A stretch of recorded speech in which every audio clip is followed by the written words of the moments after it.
When Nora closed the door of her first apartment, she set down the keys and listened, no checking footsteps, no argument in the next room. She could choose dinner, bedtime, and whether to answer a question. That relief was real. Leaving can reduce exposure, restore control, and make safety possible. Sometimes it is necessary. Yet the absence of pressure and the disappearance of a learned response are different changes. A new address can change what reaches you, what choices you have, and how safe you are. It does not automatically remove the relationship patterns you had to learn. 3 weeks later, Nora's phone lit up with her mother's name. Before reading the message, her shoulders rose. She began composing an explanation for a decision nobody had questioned. All afternoon, she replayed possible criticism and considered canceling her plans. The room was quiet, but an old rule had entered it.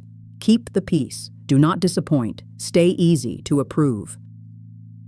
Nora was not failing at independence, and leaving had not failed. Physical distance and internal reactions can move on different clocks.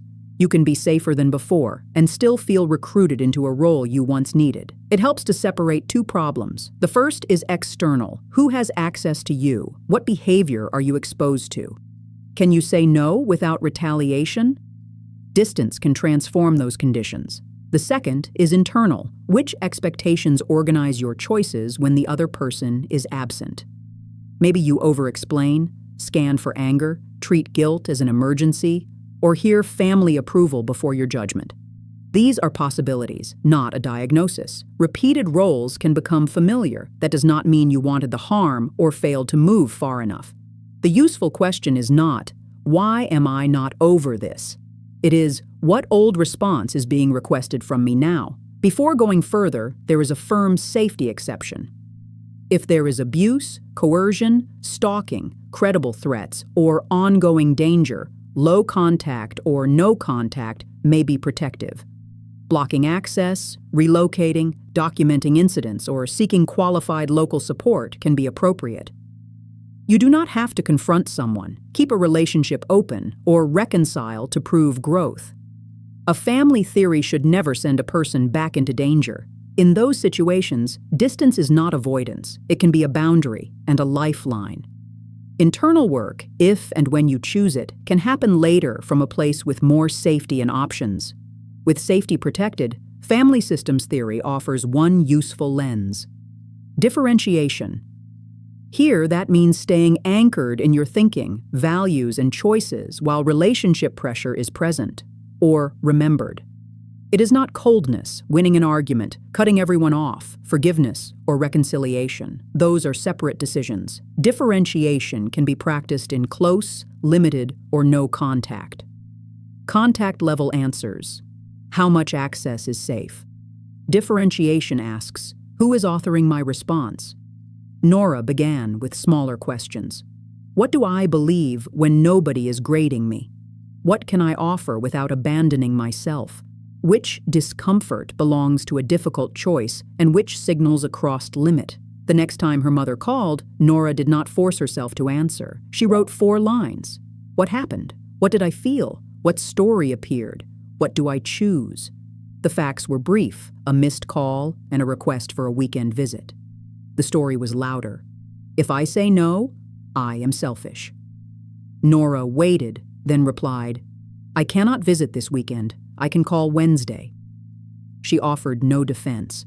She also decided that if the call became insulting, she would end it. A boundary is an action Nora controls, not an instruction another person must approve. Their displeasure would not prove it wrong. Her anxiety would not prove she was regressing. The practice was not perfect calm. It was increasing authorship. Autonomy does not look identical in every family or culture. Family duty, shared finances, multi-generational living, privacy, direct speech, and respect carry different meanings. Closeness is not unhealthy simply because it differs from an outsider's ideal. Differentiation is not a demand to perform Western individualism or choose self against group. It asks which commitments you freely endorse and which demands are enforced through fear, shame, or danger. Nora might still choose weekly calls, shared holidays, or practical care. The point is not distance for its own sake. Choice can include closeness. Months later, Nora's body still tightened sometimes when the phone lit up, but there was a small gap between the feeling and the answer. Some days she called back. On others, she waited, declined, or asked for support. There was no instant transformation and no guarantee that every pattern would disappear. Change can be uneven. People may use reflection, community, or professional help. Leaving home may have been Nora's first act of protection. It was neither meaningless nor proof that all the work was finished. She did not owe anyone access to demonstrate growth. The question was no longer whether she had escaped far enough or reconciled beautifully. It was whether more of her life was being chosen by her. Leaving home is not the same as healing. It can be what makes the next choice possible.